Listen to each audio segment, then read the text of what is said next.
अफसोस हुआ जब मैंने वो वीडियो देखी और आपने अपनी ड्यूटी परफॉर्म की थी। उसके लिए आपको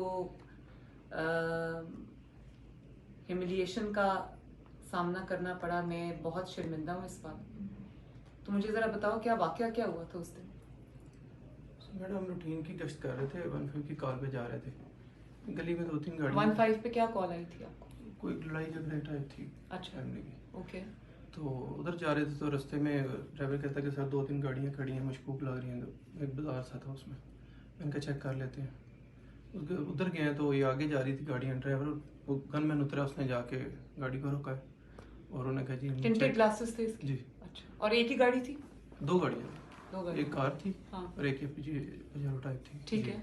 तो उसको रोक के उन्होंने चेक करना शुरू किया पीछे। और ये इलाका कौन सा था? शादीपुर है, नजम पार्क के पास। अच्छा, भगवानपुरा में जी। अच्छा। तो एमपीए साहब उतरे हैं, उन्होंने पहले लड़के ने चेक किया, बाद में उन्होंने उतर के कहा जी मैं इस इलाके का एमपी हूँ, तो आपने मेरी गाड़ी क्यों चेक की है? तो मैंने कहा सर मैंने अपनी ड्यूटी की है, अगर आप एमपी लड़कों को, मैंने कहा ठीक है छोड़ दें। तो मैंने कहा जी मैंने अपनी ड्यूटी की है तो इसमें तो कोई बुरी बात नहीं है। नहीं जी मेरा इलाका है, आपने मेरी इज़्ज़त नफ्स मजरूह की है, ये मेरा इलाका, मेरी इंसल्ट हुई है, ये आपने बहुत गलत किया है, मैं ये एक्शन लूँगा, मैं एहतजाज कराऊँगा। मैंने कहा सर मैंने अपनी ड्यूटी की है, मैंने ऐसा कुछ नहीं किया। नहीं आप मुझसे सॉरी करो, नहीं आप मुझसे सॉरी करो। मैंने उन्हें कान में भी कहा, मैंने वीडियो देखी थी। सॉरी नहीं बनती, आप मेहरबानी करें तो बाकी ये कैमरे वगैरह बंद करें। मैंने कहा नहीं जी मुझे सबके सामने सॉरी करें। तो मैंने रब्ता करने की कोशिश की, ऐसे साहब का नंबर नहीं था मेरा। तो बाद में फिर मैंने उनसे कहा, मैंने जी अगर मेरी वजह से आपकी इज़्ज़त नफ्स मजरूह हुई है तो मैं उसके लिए सॉरी कर एक्सक्यूज़ कर लेता हूँ, मेरा मैंने कहा इज़्ज़त में कोई फ़र्क नहीं पड़ता इससे। लेकिन वो इधर देखो मेरी तरफ से।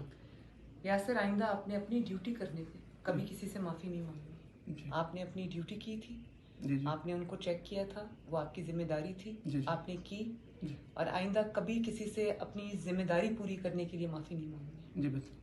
ठीक है जी। आपका काम यही है और इसी काम के लिए आपको जो है वो स्टेट ने रखा है।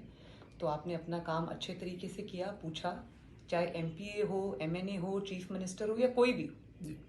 कानून से बड़ा कोई नहीं। जी। तो आपने जो किया बिल्कुल ठीक किया और इस बात पे दिल छोटा ना करना। आई एम सॉरी आपके साथ ये हुआ है। और मैंने अपने एमपीए को भी मैंने शो कॉज नोटिस दिए, वो जवाब देंगे उस बात का कि उन्होंने ऐसा क्यों किया, लेकिन ऐसा नहीं होना चाहिए। तो आपको अपने बिल्कुल आपने इस बात को दिल पे नहीं लेना और बिल्कुल उसी जिम्मेदारी के साथ अपनी ड्यूटीज़ जो है वो डिस्चार्ज करनी है। ठीक है। कमाना साहब, इनकी फिर ट्रांसफ़र क्यों किसी ने कर दी? वो डीआईजी साहब ने इमीडिएटली रिपोर्ट लिखा दी कि अगर इस किस्म का कोई भी वाक्य हो जी तो आपने पहले मुझसे बात करनी। जी ठीक है, बिल्कुल ठीक, मुझसे बात करनी, उस मेरे पूछे बगैर कोई एक्शन नहीं लेना। ठीक है। और अगर एमपीए साहब को कोई शिकायत थी जेन्युइनली तो उनको भी मेरे पास आना चाहिए था, फिर हम इंक्वायरी कराते। इंक्वायरी की जो रिपोर्ट आती है हम उसके मुताबिक एक्शन ले लेते। नहीं नहीं, इसका बड़ा अच्छा मैसेज जाएगा मैडम, ये बहुत मोरल बूस्टिंग होगी इससे।